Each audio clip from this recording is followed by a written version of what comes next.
Assalamu alaikum. Now we are going to discuss the classification of pressure groups.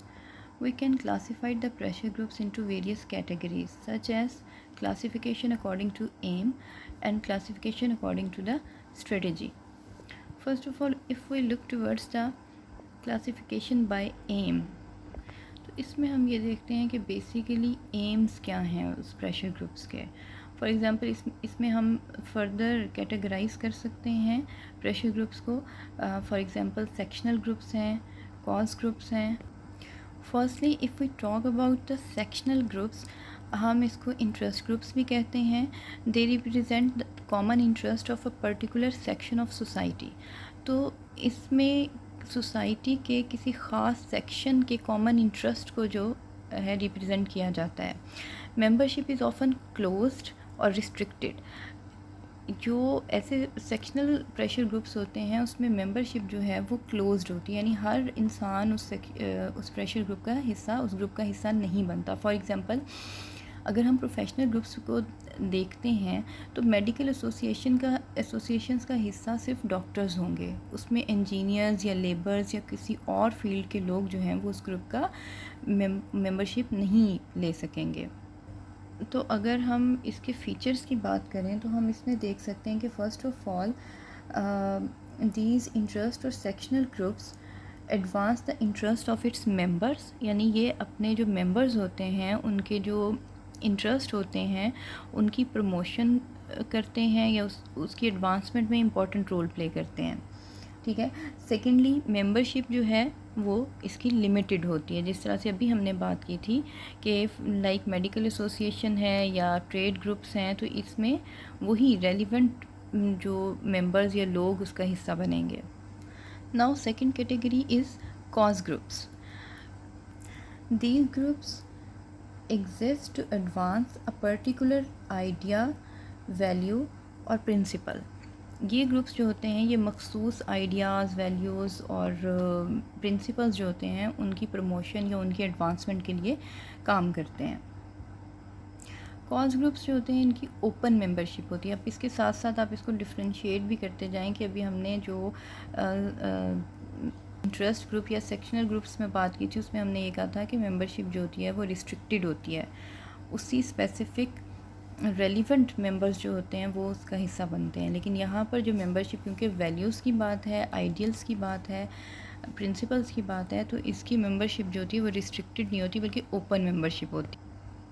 और इन groups का जो cause groups होते हैं इनका एक जो मोटिव होता है या एम होता है वो चेंज भी होता है, to change the things, to change the phenomena, to change a particular perspective.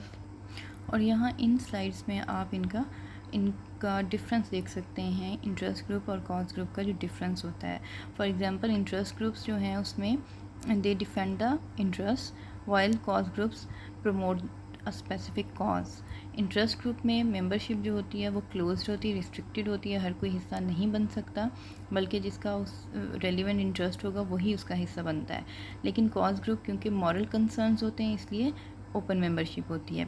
इसी तरह से इंटरेस्ट ग्रुप्स जो हैं उसमें मटेरियल कंसर्न्स होते हैं, ठीक है, लेकिन कॉज ग्रुप्स जो होते हैं उसमें मॉरल कंसर्न्स होते हैं।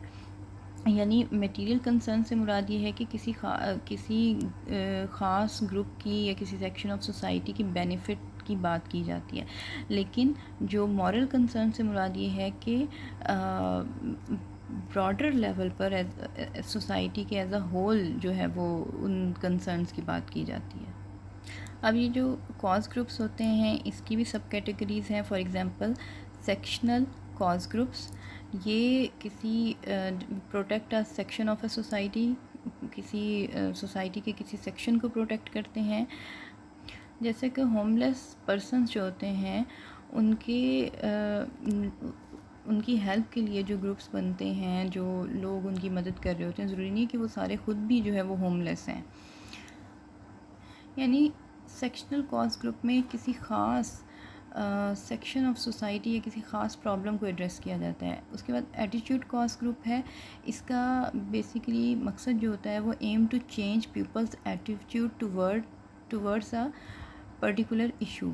जो लोगों का जो नुक्ता नज़र है, लोगों का जो एटीट्यूड है, उसको किसी ख़ास इशू को के बारे में उसको चेंज करना। जैसे फॉर एग्ज़ाम्पल इन्वायरमेंट के बारे में लोगों का जो पर्सपेक्टिव है या जो लोगों की थिंकिंग है, उनको एजुकेट करना, उनको उस बारे में बताना। उसके बाद है political cause group, aim to achieve certain political goals. इसका बुनियादी मकसद जो होता है वो मखसूस पॉलिटिकल गोल्स जो हैं उनको अचीव करना होता है। Then you can see the examples of cause group. उसमें वेलफेयर कैजुअल ग्रुप्स हैं, जैसे shelter, low pay unit, child poverty action groups, national association on mental health, fair trade, action on smoking and health, liberty. ये सारे जो है ये welfare groups जो हैं वो आपको कॉज ग्रुप के एग्जांपल्स में आप देख सकते हैं। यानी इनका मकसद जो सोशल प्रॉब्लम्स हैं, जिनकी वजह से प्रॉब्लम्स क्रिएट होते हैं, या जो सर्टन प्रिंसिपल्स हैं उनको प्रमोट करना है। फॉर एग्ज़ाम्पल स्मोकिंग के जो रिस्क होते हैं उनकी अवेयरनेस क्रिएट करना, उसके बाद एड्स के बारे में जो है वो लोगों को एजुकेट करना, या जो भी इस तरह की चीज़ें हैं उनके बारे में एजुकेट करना, किसी पर्टिकुलर कॉज के बारे में लोगों को एजुकेट करना। Now the second category is according to the strategy और स्टेटस। कुछ लोगों के नज़दीक ज़्यादा बेहतर रहेगा कि अगर हम जो प्रेशर ग्रुप्स हैं उनको गवर्नमेंट से रिलेशंस के अकॉर्डिंगली क्लासिफाई करें। और इसमें दो क्लासिफिकेशन या सब क्लासिफिकेशन जो हैं वो हमारे पास हैं। First is the insider group, second outsider groups. तो इनसाइडर ग्रुप्स क्या होते हैं? A pressure group that enjoys regular privilege and usually institutionalized access to the government. So most important thing is the institutionalized access to the government. और इसकी भी दो सब categories हैं, एक सब high profile insider group, second is low profile insider groups. Okay, now the second category is the outsider groups. These are basically groups, तो ये वो ग्रुप्स होते हैं जो which are either not consulted by government और irregular consultations। इसकी भी तीन टाइप्स होती हैं। First potential insider group, second outsider groups by necessity, and third one is ideological outsider groups। So outsider groups की भी सब कैटेगरीज होती हैं। For example potential insider groups, ये वो ग्रुप्स होते हैं जो इंसाइडर का स्टेटस तो हासिल नहीं कर पाते due to their certain causes और इनएक्सपीरियंस, लेकिन वो ये स्टेटस अचीव करने की कोशिश करते हैं। Second is outsider by necessity. ये वो ग्रुप्स होते हैं जिसमें सिंगल इश्यूज़ इंक्लूडेड होते हैं और ये लोकल ग्रुप्स होते हैं। They do not seek insider status. And third one is ideological outsiders. They do not want to become part of the system. वो सिस्टम का हिस्सा नहीं बनना चाहते because of their ideological requirements, because they need और they want the full independence, और independence या freedom of action चाहिए होती है।